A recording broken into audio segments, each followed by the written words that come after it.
नमस्कार विद्यार्थी मित्रांनो, स्वागत आहे तुमचं किरण's इको अकॅडमी या यूट्यूब चॅनलवर.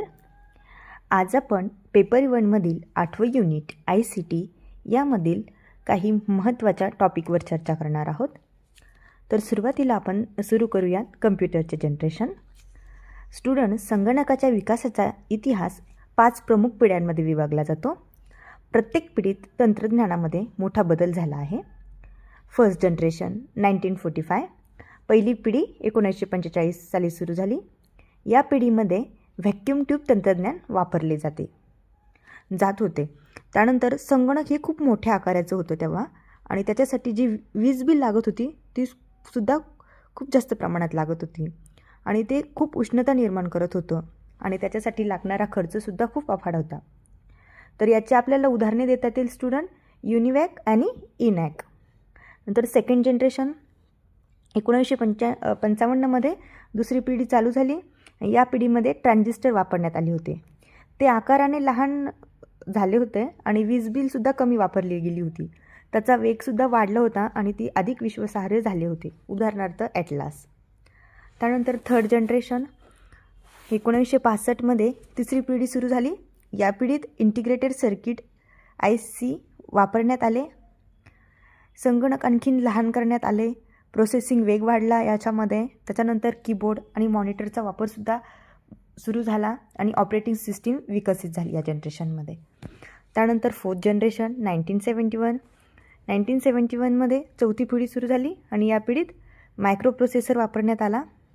पर्सनल कम्प्युटर तयार करण्यात आले. त्याच्यानंतर त्याचा आकार खूप लहान झाला, वेग आणि कार्यक्षमता वाढली. लार्ज स्केल इंटिग्रेशन वापरले गेले, उदाहरणार्थ क्रायस्टार. त्यानंतर फिफ्थ जनरेशन 1997पासून सुरू झाले. या पिढीत आर्टिफिशियल इंटेलिजन्स AI आणि सुपर लार्ज इंटिग्रेशन SLSI वापरले जाते. Machine learning, robotics, voice recognition, smart संगणक, उदाहरणार्थ परम, IBM. नक्कीच स्टुडंट्स, तुम्हाला या पिढ्या समजल्या असतील. त्यानंतर आपण आपला दुसरा टॉपिक बघूया. ज्या काही महत्त्वाच्या ॲप आहे त्या ॲपचं नाव आणि स्थापना वर्ष आणि संस्थापक कोण आहे ते आपण बघू. व्हॉट्सअप 2009ला स्थापन झालं स्टुडंट्स, आणि त्याचे फाउंडर आहेत जॉन कुम आणि ब्रेन ॲक्शन. त्यानं हा जगातील सर्वाधिक वापरलं जाणारं मॅनेजिंग ॲप आहे व्हॉट्सअप. नेक्स्ट इंस्टाग्राम 2010ला आलं. त्याचे जे फाउंडर आहे ते केविन सिस्ट्रोम आणि माईक किंजर. हे ॲप फोटो आणि रील्ससाठी इंस्टाग्राम खूप लोकप्रिय आहे. त्यानंतर यूट्यूब 2005ला आलं. संस्थापक स्टीव्ह चेन, चायद हर्ली आणि जावेद करीम. जगातील सर्वात मोठं व्हिडिओ प्लॅटफॉर्म म्हणजेच यूट्यूब. त्यानंतर फेसबुक 2004ला आलं. त्याचे संस्थापक mark Zuckerberg.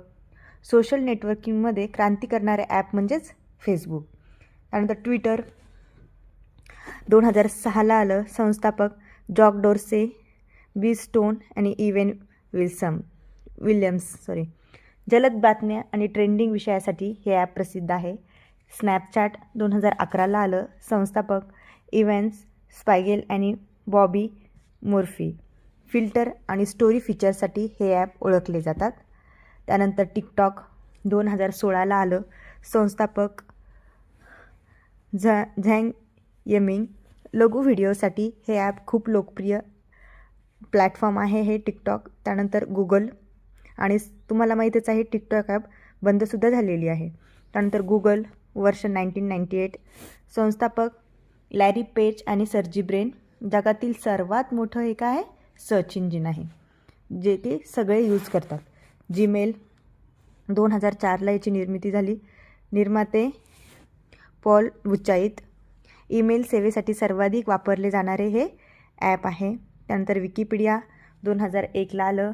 Founder Jimmy Wales आणि लॅरी सर्जन. हे मोफत ऑनलाईन ज्ञानकोश आहे. त्यानंतर लिंक्डइन 2003ला आलं. संस्थापक रेडी हॉममॅन. व्यावसायिक नेटवर्किंगसाठी हे खूप महत्त्वाचे आहे. त्यानंतर ॲमेझॉन 1994. संस्थापक जेफ बेझॉस. जगातील सर्वात मोठी ई कॉमर्स कंपनी आहे.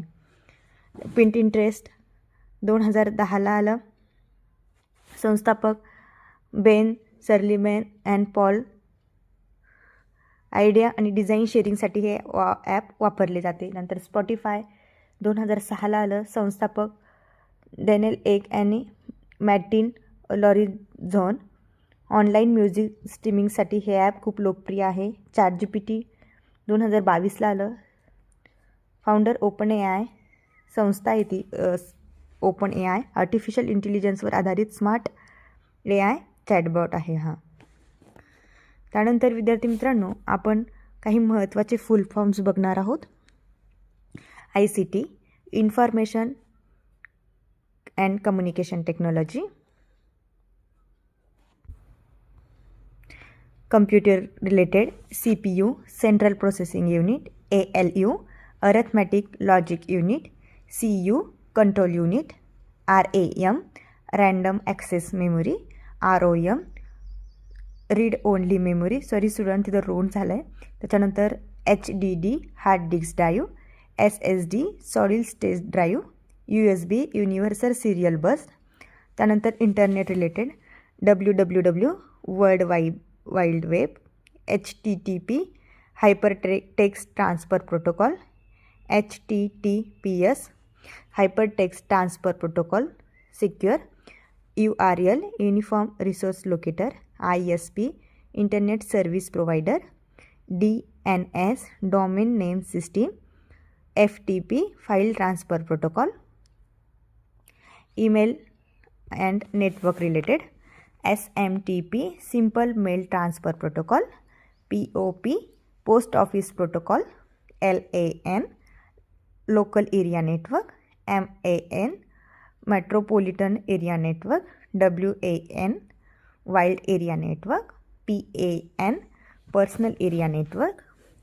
Software related OS operating system. GUI graphical user interface. DBMS database management system. MS Microsoft. HTML hypertext markup language. XML extensible markup language. New technology related AI artificial intelligence. ML machine language. ICT information and communication technology. तर student, हे होते आपले आजचे महत्त्वाचे topics. आपण part 2मध्ये सुद्धा उर्वरित राहिलेले टॉपिकवरती चर्चा करू. भेटूया पुढच्या व्हिडिओमध्ये. Thank you students.